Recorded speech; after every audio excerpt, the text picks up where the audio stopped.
Hey folks, you're Absolute Packer podcast initiating in 5, 4, 3, 2, 1.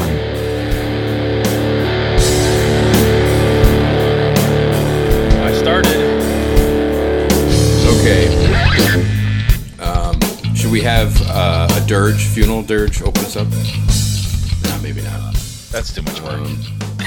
Yeah.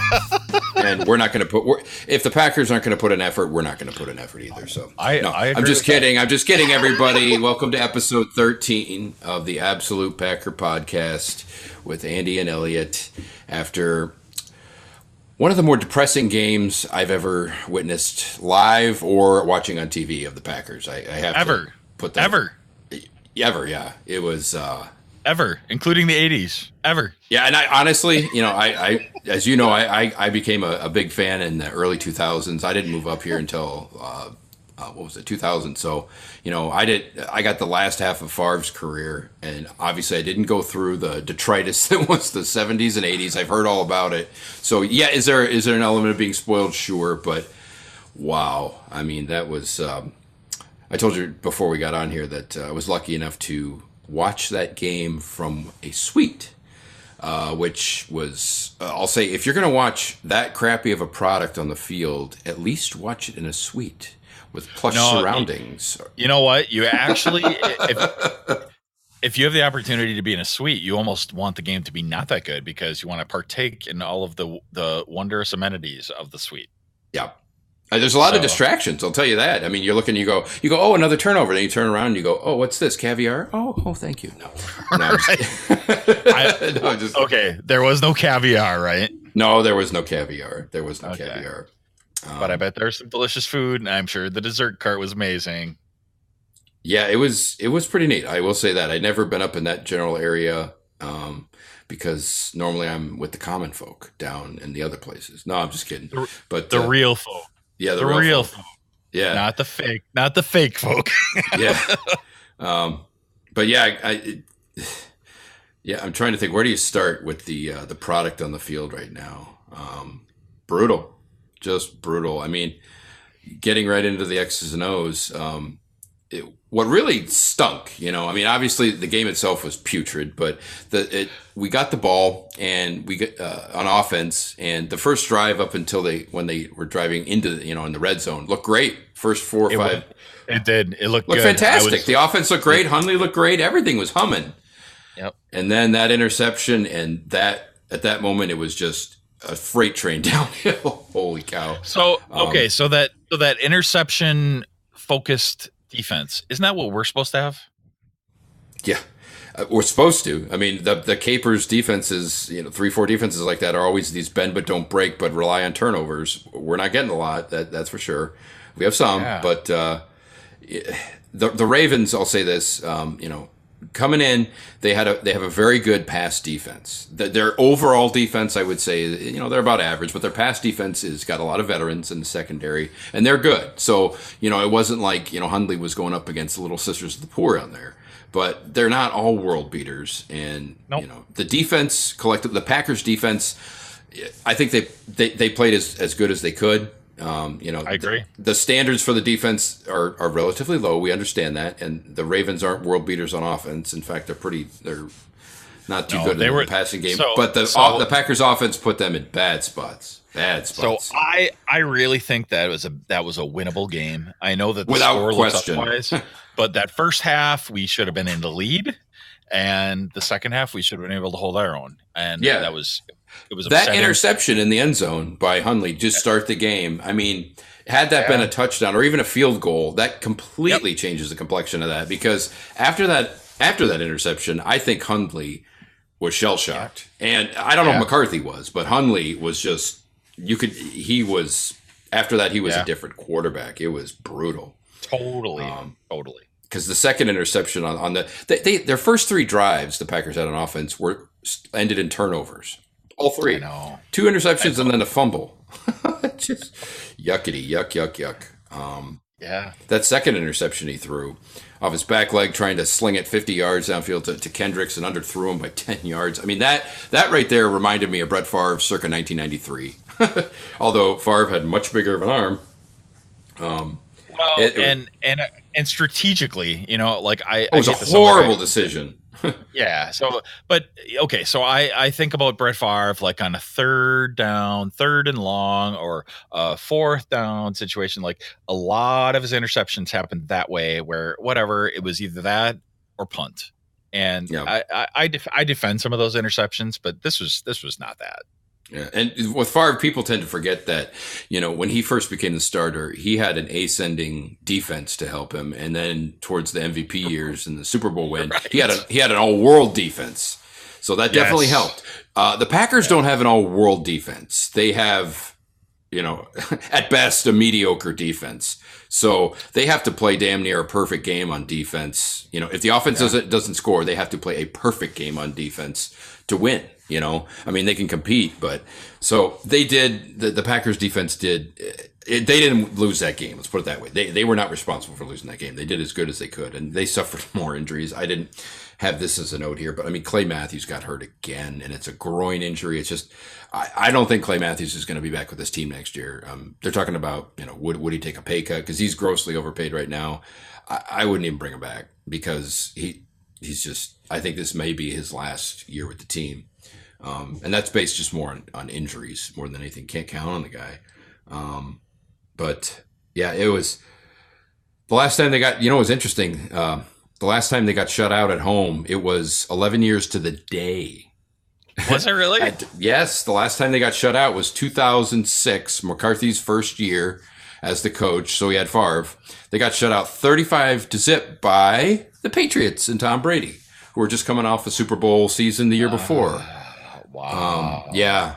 So 11 years to the day. Wow. I did not realize that. That is nuts. Yeah.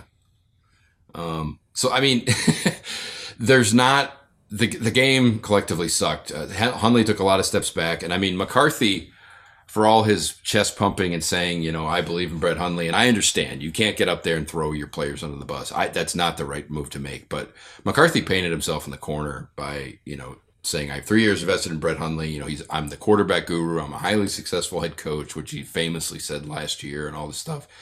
I got to tell you, I mean, there is an element of me that's saying McCarthy is a fraud on many levels. I don't know how far it goes. I mean, did he develop Aaron Rodgers, or would Aaron Rodgers have just been himself regardless? It's looking clearer and clearer team wide that, both Ted and Mike on some level, the way the roster is constructed and the coaching that's out there, that Rodgers no team is more reliant on one player than the Packers. It's not even really close. And absolutely. It's just, it's no way to build a roster and to coach a team. It's just, what else can you say, So, I mean, there's not much. The other things I have here to discuss, actually, let's shift to a positive. Let's get off negative train. And as I remind some people, is it negative, negative, negative? It can be, but it's reality. It's what's in front of you. But a positive, Davante Adams, who, he was a whipping boy a couple of years ago when he was having all those drops and all that stuff, but he came on last year pretty good, and he's had a good season.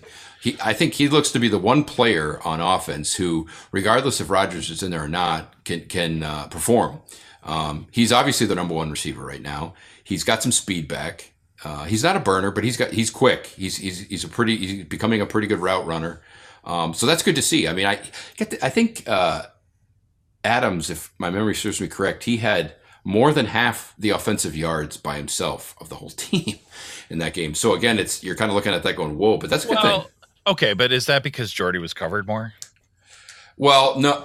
Yeah, no. And here's where, look, some people would probably disagree with this, but again, I'm calling it like it is. I mean, Davante Adams is what, 25, 26? Sure. Jordy's 30, 31. Yeah.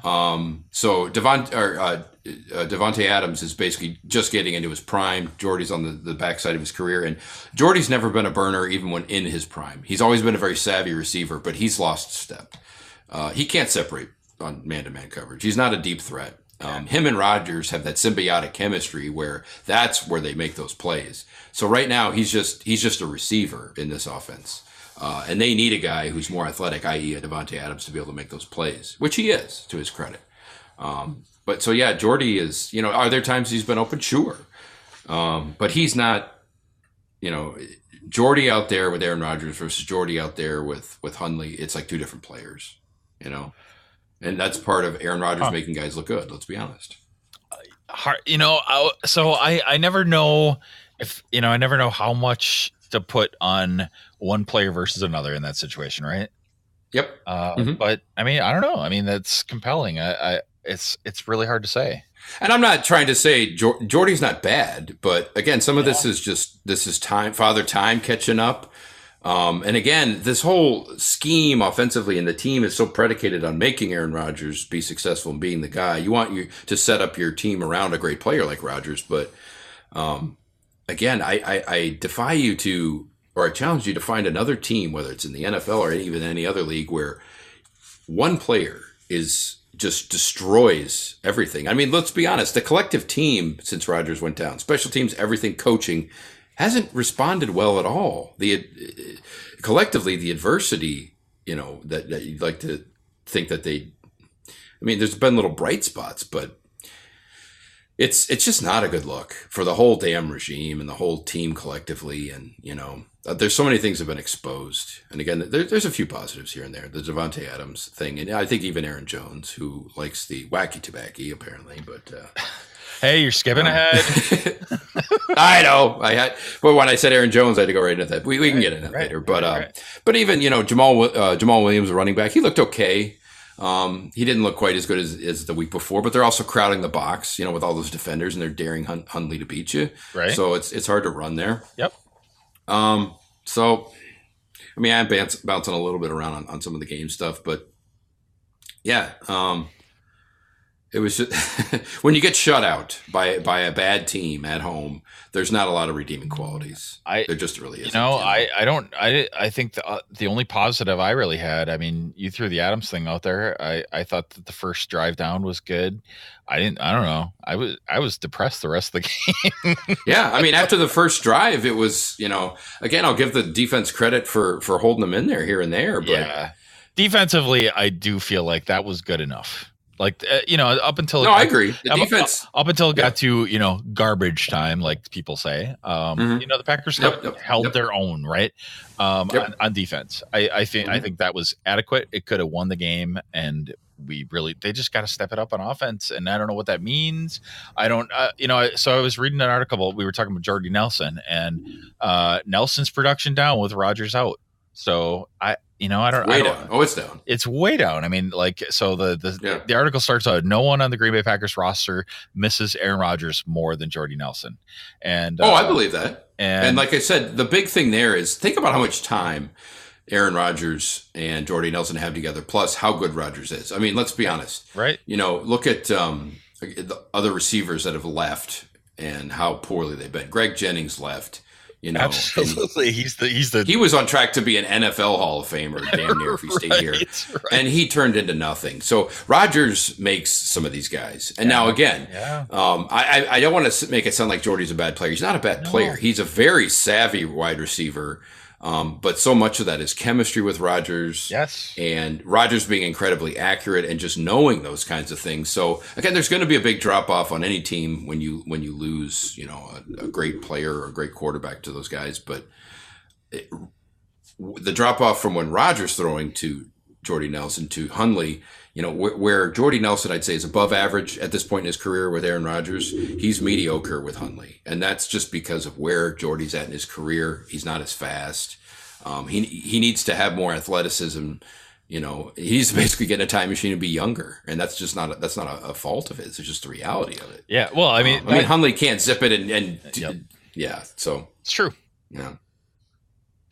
Yeah. I didn't mean to short circuit you. Sorry. No, that's fine. My head's bouncing because everything I go back to, I'm trying to think of other things that were good, and then I'm like, well, not much. Okay. Oh, so this one is random, but Mike Daniels pissed himself. That was urinated. Well, okay, but I thought he said he didn't. I thought he denied it. Well, he must have. I mean, what do you call it? Fake news? I mean, is he trying to deflect? I don't know. I don't know. There's visual evidence, and it didn't look like a sweat ring to me. That's what he said. He said, I sweat a lot.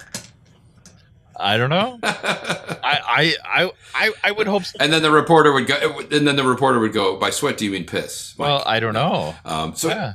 Yeah, it was pretty funny. For those of the people who haven't seen the pictures out there, there's a lot of screenshots out there on social media and whatnot because it flashed by on the TV. I mean, I didn't see it. I didn't either when I was at the game. Well, I didn't see it on TV. But it was all over social media where Daniels basically pissed himself out there, which we laugh about it, but it happens out there. It just with other players and whatnot. But it just happened to get caught blatantly on camera. Right. So it's it's unfortunate that we have to think about that so much, but I'm sure it happens all the time. Yeah, no, I agree. I mean, I bet it happens all the time. Yeah, because I mean, they're out there for an hour and a half, and if they timed it wrong, they don't get to just run in. I've thought about that before. Yeah, they're not gonna. Could you imagine if they had? Can you imagine if they had to waste a timeout and let Mike Daniels run to the locker room? Right, exactly. And I'm just imagining this. And I don't know about other people, but it's very rare where if you're at work and you have an hour and a half where you can't go to the bathroom. I don't know. I mean, did you plan appropriately? Always, every single time? Everybody on the field? No way. There's no way. Yeah. There's got to be, what's funny though? There's got to be something, pardon the terminology, but freeing about just knowing that you can do that. Probably. To sit there and saying in front of all these people being like, I'm going to piss my pants and who cares? To have that kind of weight not on your shoulders, where if you're at work and you're in a meeting, you're going, if I piss myself, I'm going to get fired. Well, right. The rest of us can't do that. That's for sure. Yeah. I know. That's funny. Yeah. So the human turnstile. Oh God. I had to bring this up because Spriggs is my favorite whipping boy. Actually, I have to take a step back on this one too because there's two whipping boys. There's Spriggs and there's Kyler Fackrell. But I didn't even put this on here, and it's literally popped into my head where some of these notes were kind of compiling as we go. Right.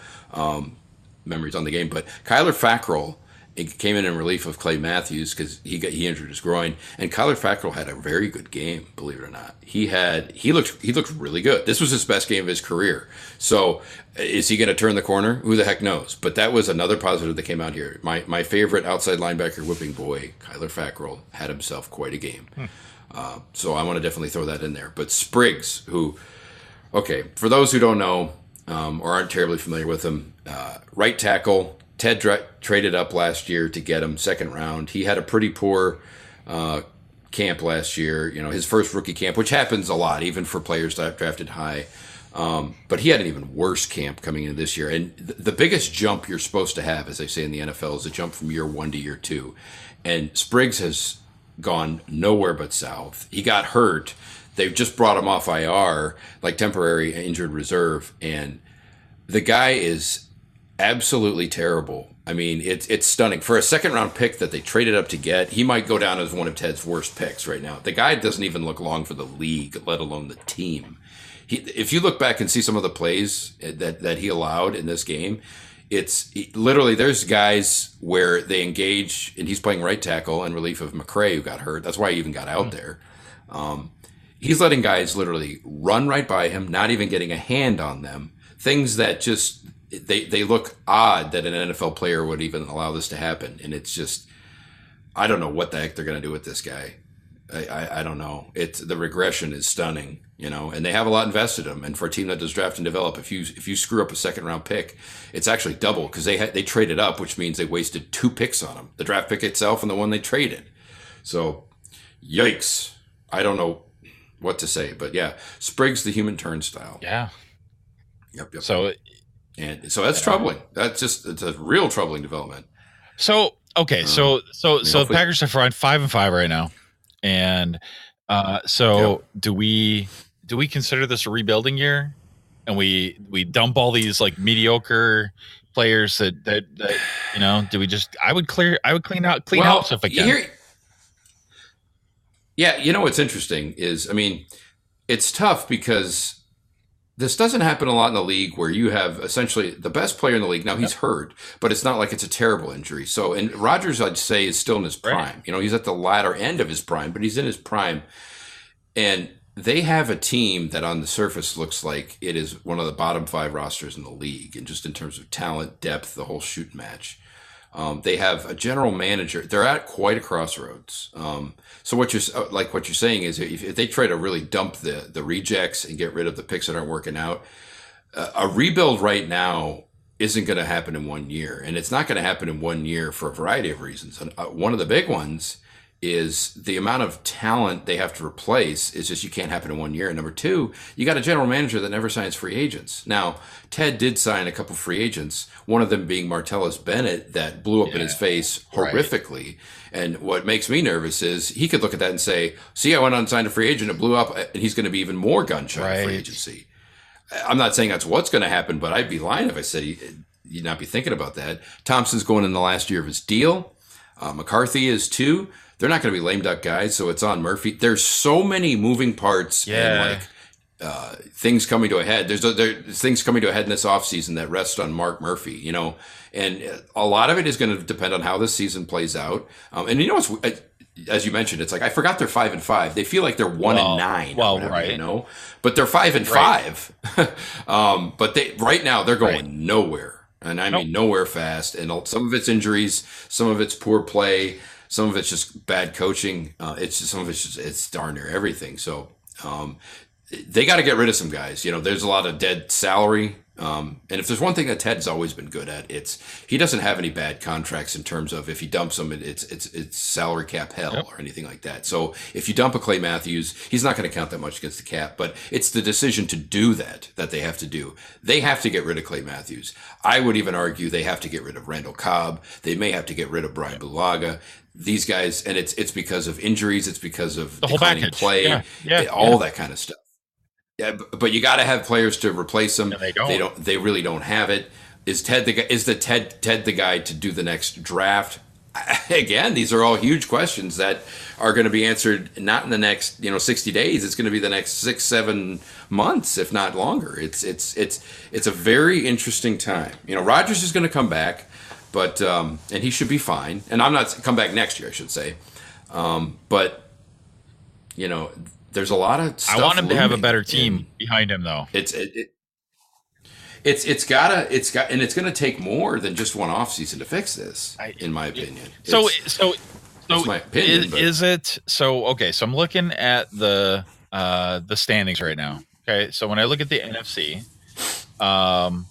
I feel like things can turn around pretty quickly. Maybe I'm wrong, but like the Eagles turned around, of course. Yeah, I mean, if other teams nosedive, I think it's pretty much set that the Vikings are going to win the division. They're basically running away with it right now. Could they collapse? Could we somehow get in there? So they've had 6 wins in a row, and they are the Vikings. I don't know. Yeah. No, is it possible? Yeah, it's possible. There's been collapses before and whatnot. They're only favored by 3 points this week, I think. And they're playing at Detroit. I feel like Detroit could win. And sure. I agree with that. Then they dropped to 8-3. Detroit is 7-4. The Packers are still mathematically in it, to your point. Well, They're still I don't even know if I'm going with that, but I'm like, they're not that much better. And I really don't think we're even going to make the playoffs this year. But I think just no. Okay, I guess you're talking more about the Packers relative to the division, and even in the short term. And the Vikings are on their third string quarterback. Which I got to tell you, talk about a hell of a coach. Mike Zimmer for the Vikings. Look what he's doing. He lost his starting running back who was like a top whatever pick. He's on his third string quarterback. They have a good defense. They have a good roster, but he's coaching his ass off. And you look at a guy like McCarthy, who now's the time to coach your ass off, and he's doing anything but. It's a bad look. Like, this is the time he needs to coach his butt off. And he looks like he's not a quarterback guru. He calls, the quarterback school, McCarthy and all that. Aaron Rodgers looks like he made McCarthy completely, not McCarthy made. It is just because who has a couple things. Ted Thompson, who has he drafted outside of Aaron Rodgers that's been a decent quarterback? I would argue Matt Flynn, 7th round, was okay. Every other quarterback he's drafted is trash. It's true. And McCarthy, outside of Aaron Rodgers and a little bit of Matt Flynn, who has he developed at quarterback? Nobody. Absolutely. That's true. Right. Nobody. So, and they're a draft and develop team. They're not bringing in veterans. So you gotta draft young and coach these guys up and coach your ass off. And it's not happening. So if the Bears weren't in our division and we were very clearly losing, we were just plummeting and we were at the bottom of the division, do you think they'd be fired over this? I think everybody still gets a free pass this year. And I don't think I really do deserve it, but I don't think it's right. I don't think it's right. Yeah. I would say this. I think I said this to you and maybe some other that I've talked to. I don't know if it was you specifically, but here's what I honestly think is going to happen, whether they lose all the rest of the games, win all the rest of the games or whatever. Dom Capers is done. He's going to get fired. I think that's a foregone conclusion no matter what happens. I think he's done. But I do think that McCarthy's coming back. I think Ted Thompson's coming back, and I think they will both get extended. I truly believe that. And why do I feel that way? Because I look at Mark Murphy. It all starts with him, I look at Mark because he's in charge of extending Ted, who extends Mike and all that, and Mark Murphy does not strike me as a guy who's in any hurry to blow anything up on any level. He just does not exude that on any level. He's playing with his new little toy, the Titletown over here, and which is fine. It's good for the community. It's good for the Packers in general. He's kind of doing the corporate thing. He doesn't strike me as a guy who would blow it up. He just doesn't. I mean, okay. So you think that are you envisioning that we spend a decade in the middle of the division, like the 80s? Or worse. Well, let me put it. I mean, I don't know. I'll say this, but I mean, look. Let's be honest, and there's truth to this. I hear this all the time, and even I roll my eyes. But the Packer fans are spoiled. We are. Period. Absolutely. That is a reality versus the others. And look, you go back to using analogies and phrases. Even Rome fell, right? Yeah. And it's going to happen. You're not going to get 3 Hall of Fame quarterbacks in a row. It's not going to happen. So the Packers are destined to regression to the mean, and the others will. And the NFL's built on so much parity. A lot of it's in the salary structure. It's set up. Look. Here's a case in point. It's happening. It's almost like the Packers, but a step back, if you will, or a step forward, depending on how you look at it in time. The Seattle Seahawks. So they had a good defense. They were paying Russell Wilson, chump change, right? And they dominated, and they had that window. They did really well. Then they had to pay Russell Wilson huge money, and right after they did that, the team started to regress because they couldn't pay the other guys. The same thing has kind of happened with the Packers. I mean, Aaron Rodgers is so good they've been able to cover up with that because he might be the best NFL player in the history of the league, in terms of pure talent. But after they had to pay the big contracts, and within that, I'll say Aaron Rodgers, but I'll also include Clay Matthews, the big, the big guys from the, and to some extent Jordy Nelson and Cobb and things like that. But mostly we'll say Aaron Rodgers and Clay Matthews. When you have to dish out the big contracts, the way the salary cap's structured, you can only do so much, So that's why it's set up that way. So let's put it this way. Teddy Bridgewater for the Vikings, he's probably making $600,000 a year, right? Say he plays pretty well, and just by virtue of supply and demand and when your contract comes up, he might get $20 million for his next contract extension. Then the Vikings are going to be sitting in that same squeezed spot with the rest of the roster. So it is kind of cyclical around the division, cyclical around the league, and it's set up for parity. The only ones that can separate themselves are, the Patriots are an anomaly. They have probably the best quarterback of all time, better than Rodgers from a standpoint of just being a quarterback. Best pure athlete quarterback, Rodgers. But so the Patriots and Packers have been able to sustain that because the quarterback they've had is not only good, it's been otherworldly great.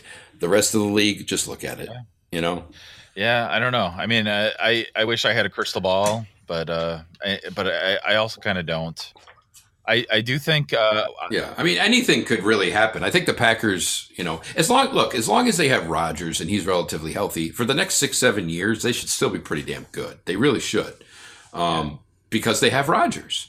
But the regime looks very old and tired, and if they really do want to strike while the iron is hot, so to speak, and try and get them back to a Super Bowl, which they damn well should, because again, with how good Rodgers is, you should do everything you can. Right. Now, if you have to mortgage the future a little bit, so be it. Not crazy, but Right.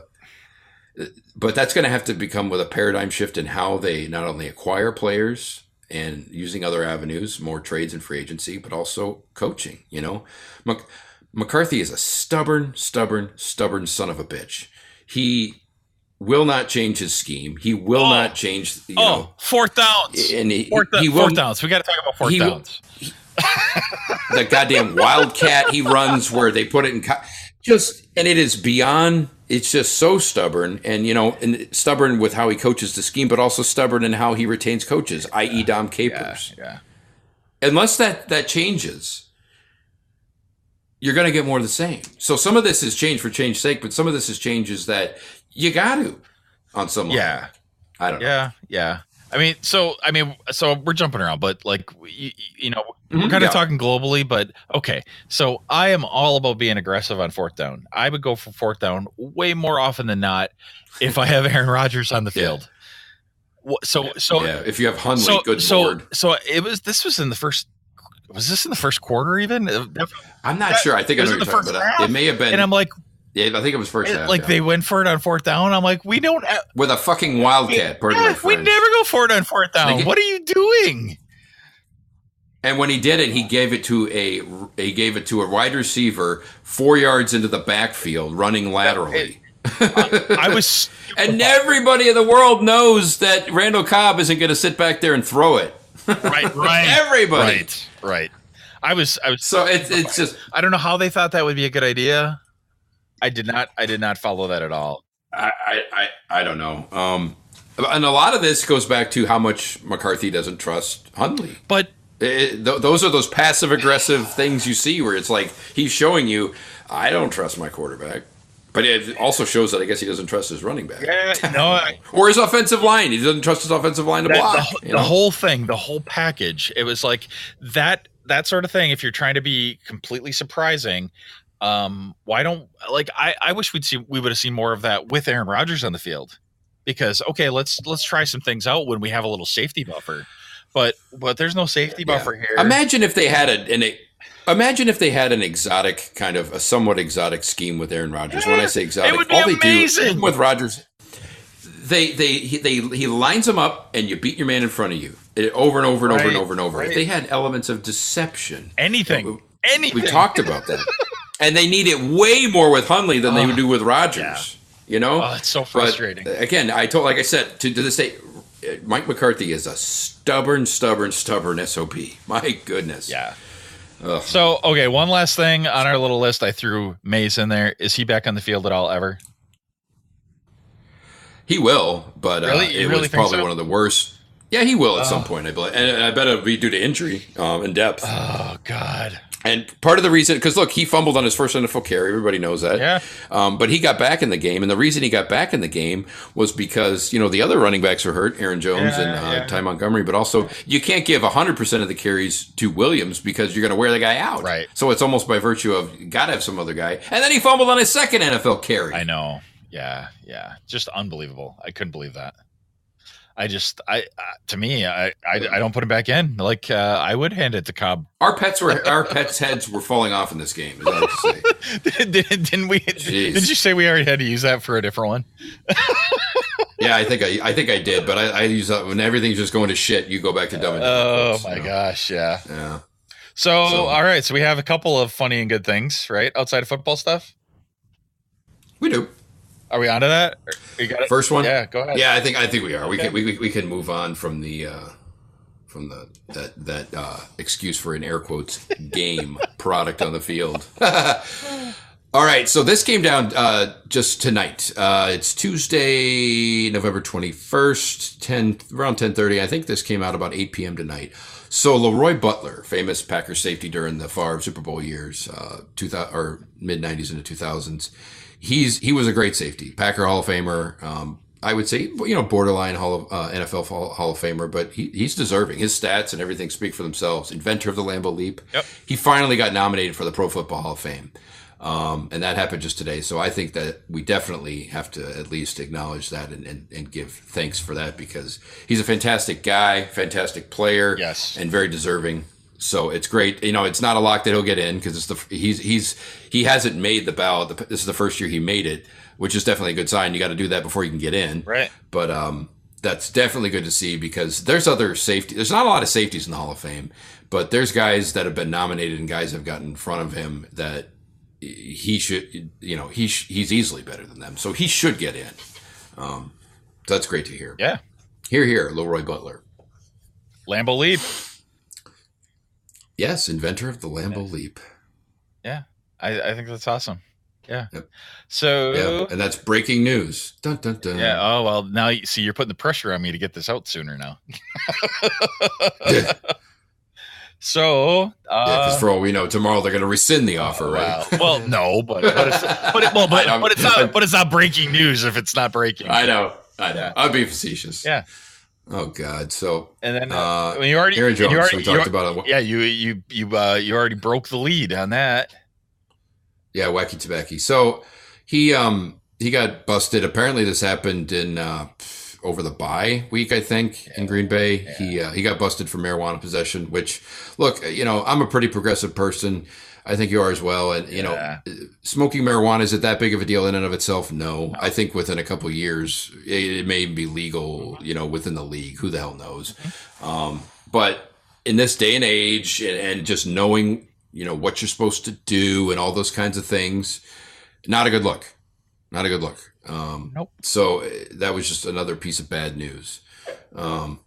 So we had to at least mention that happened. Well, and the fact of the matter was, I think it was a driving kind of thing, right? So it was. I don't know. They pulled him over and they rolled down the window and there you go. I mean, whether it's legal or not, like that's not really a cool thing to do. So yeah. Yeah, I hear you. So that sucks, you know, and he's injured and you know, I get the feeling they said he sprained his MCL a couple weeks ago and they said 3 to 6 weeks. I mean, if the season goes to shit even faster, he's not coming back and they should just shut him down. Yeah. So there's a chance he may not play the rest of the year. Yeah. But the marijuana, I mean, you're looking at a possible suspension. You know, it may only be a game, but it could be going into the next year or whatever. So I really, really, really want to see Aaron Jones with Aaron Rodgers. I do too. So let's get that suspension moving. Let's get it this year. Yeah, exactly. Let's preempt this bastard, right? Well, I mean, why does it have to wait? Yeah, exactly. Let's petition for an early suspension. We'll start a petition. And then I'll present it to Mike, you know, at a press conference. I'll say, Mike, we got all the signatures. Get this ticket down. Get him suspended. Get it out of the way. Oh boy, yeah. So, all right. Now on to our we got JS comments. I think we got some great ones. What do you think? Yeah. The account itself is great. Sometimes there's a dearth only because either be a bye week or whatever. But yes, this is going to be a proud tradition that we will continue to carry on. So I will leave these for you to recite. Well, I don't know. I mean, I think we kind of jointly picked some of them, but I copied them all in here. So I don't know if you have other ones. That's cool. But so first one is these are good. McCarthy was cited for offensiwana. That might be my all-time favorite of all of these because it's totally true. Everything about it. Yeah. I don't know. Nothing else to say about that. It's so good. Yeah, it's creative. It's delusional. It's ludicrous. It's silly. It's JS comments all in one. Offensiwana. It doesn't really roll off the tongue, but it's nice. Okay, so that one's good. Most of these are just they quote them because they're so bad, and that's what the other ones are. And okay, so I wish they'd give credit to that one because I want to know who gets credit for that because that's brilliant. I really think. And they don't, like you said, they just take comments from JS, the JS Online section of the newspaper online or whatever, and they post it without any context. That's all this. So it is what it is. So whoever said it, let me know who you are, and I will gladly give you credit. I think that's brilliant. So the other one, it is quite good. Do not let Hundley walk when his contract is up, and then in all caps, do not extend Rodgers' contract. You know, to your point, I think you had mentioned before we got on here that you said, are these real? Are people, you know, trolling and trying to get on there? I mean, maybe, but I would be willing to bet that many people, a lot of these comments could be taken, you know, out of people who are print subscribers and don't even know social media. Do you really think somebody legit legit. Yes, said there this. are some people. Yes, You've got to be kidding me. yes. It There's is some so clear. stupid people out there. Yes. Honestly, Very true. I know it never works this way, but if you do not see Aaron Rodgers as the league MVP at this point, you're looking at a different game than I am. Yeah. So MVP by proxy. That I wish that was a thing. Maybe they need to have like a second one, like the most valuable guy not playing. You know, it'd be a dual. It'd be like a dual award. It'd be like most valuable player, worst roster / worst roster. Oh, right? Yeah. So then the last one that I picked was cut Hundley and give him a pack of gum on the way out. I actually like Hundley. I think he was probably an okay choice as a backup, but like this is a terrible situation to throw him into. Like, but yeah, there's speaking about Hundley, but this was funny. Yeah, and I mean, talking about Hundley, to your point, I mean, Hundley is who he is. The book on him, he's a 5th round pick, which is a late round pick. You know, I mean, generally any player, whether he's a quarterback or not, is going to be, I don't want to say a project, but they're going to need work. And the book on him coming out of college was he was more of a read option, not much of a pocket passer. So you kind of knew what he was coming out. What's more frustrating about all this, in my opinion, is, you know, he's a rookie by playing in the game, sure. But he's been in the system 3 years, and it's just not a good look for McCarthy, who's supposedly the QB guru, where this guy is. I mean, he showed one tiny glimpse in the Chicago game. But other than that, he has not played well at all. Now, again, was he put in a bad situation? Yeah. I mean, I guess anybody would have to go in for you know, one of the all-time great quarterbacks the way he was would be tough. But, and the other thing that's hard to quantify that I've kind of been thinking about even while we've been, you know, talking about literally during this podcast is, you know, this entire team is set up for Rodgers' skill set, right? On offense. The whole team is basically built around that. So when you take him out, it's not built around Hundley's strengths. No. But this has been a knock on me with McCarthy in the coaching since he's been here, is they're very slow to adapt and to make adjustments, whether it's in game or through the season. When Rodgers went down, that very moment, they had to already start thinking about tailoring the offense, changing plays, and developing scheme wrinkles. It doesn't look like any of that has happened at all. And that is where the comments I make about McCarthy being a stubborn stunner. So, because look, we have eyes. We see what's working and what's not and what's going on. And again, McCarthy has this hubris, stubbornness that says, I'm going to make this work. And he's going to drive that car off a bridge, Thelma and Louise style, with Hundley and him in it, to make it work. So, you know, Hundley, I don't fault Hundley. I fault more the Ted for drafting him, thinking you could stick him in a pocket passing offense, and for McCarthy not developing as much. You know, I don't think Hundley is that much to blame. He is who he is. You know what? So we don't have anything under our business league stuff, but I want to segue into this just a little bit. So I have heard many people who are not they don't follow the Packers as much. I don't think they understand the salary caps and the contracts and everything.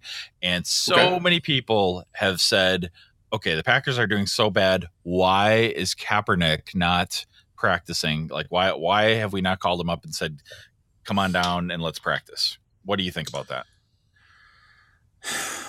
Kind of torn on that. I'll say this, pure talent wise, Kaepernick is probably a better player. I think that's, well, let me put it this way. Okay. Real quick. Taking a step back on the Kaepernick thing. Yeah. So did you hear what happened with the Buffalo Bills quarterback situation? Yeah. Oh my God. The guy they brought in, they benched Tyrod Taylor, which I don't know a whole lot about, but the guy they brought in was basically like a UPS driver. And the guy threw like 5 picks in like a quarter. I mean, he was destined. I was following this game and I'm going, that is much more of a, you got to be kidding me, bring in Kaepernick. Right. With the Packers, they do have time, effort, and energy invested in Hundley. You can't bring in Kaepernick and expect him, and he was a read option quarterback, period, end of story. It'd be like Hundley part 2 in that he ain't going to learn this offense in 10 days. Right. So there's a lot of...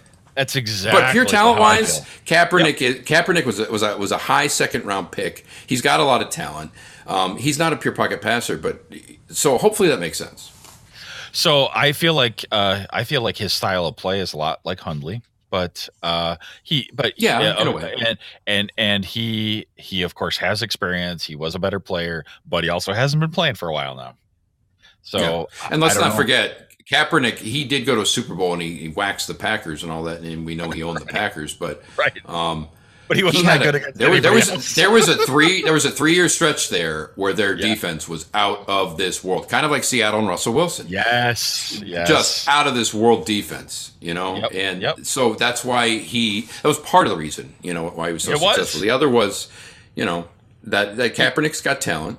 He smoked a couple teams like the Packers. But I mean, he was particularly. But the league good figures out us. read option quarterbacks. That's the other thing. I mean, you keep hearing about, is the read option going to come back and all that? But the league figures that out, and then they force every player to at some point become a pocket passer on some level. Right. What's interesting with Rodgers, as we know, is that he makes a lot of great plays outside of the pocket, not just being in there, but. Yep. No one's ever seen anybody like Rodgers where he can throw from every angle, off a back foot, any position, on the run, left or right. No one's ever seen anything like that. The guy's a goddamn cyborg, I swear, sometimes. Yeah. And so he's an anomaly, that's what Rodgers is. And he's fast.